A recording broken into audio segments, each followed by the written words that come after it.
Hello hi friends, good morning. तो आज हूँ गणेश पूजा। तो समस्त हैप्पी गणेश पूजा।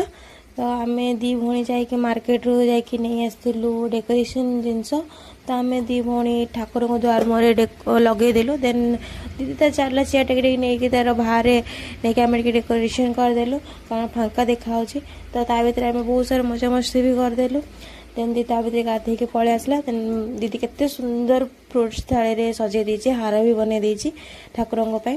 देन दीदी तार गला ठाकुरंग सजेय पई। तो कारण से गाधे नथिले तो सेति से जाइकी डेकोरेशन करथिला आ मु बसिकी तार कैमरामैन थिली। देन आज तो पिलान भी बहुत तो भल कि आज पाठ पढ़ाई भी हुएनी। तो गोटे गोटे जगह कहते कि पढ़ाई तो आम तो एपटे कहते कि पाठ पढ़ाई मना करती। तो से बही खाता सब पूजा कर देचु। देन आज दीदी तार भोग सब कटाकटी कर सारा। देन ठाकुर भी बहुत सुंदर देखा।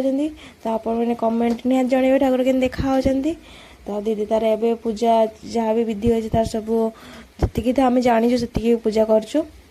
देन दीदी तार कर्पूर धूप जहाँ भी किसी लगे कथा लगे ठाकुर को पूजा कला। देन भोग लगेला। जदि आज वीडियो आपको भल लगी please like share comment subscribe कर दे। पुणी देखा नेक्स्ट वीडियो। Bye bye.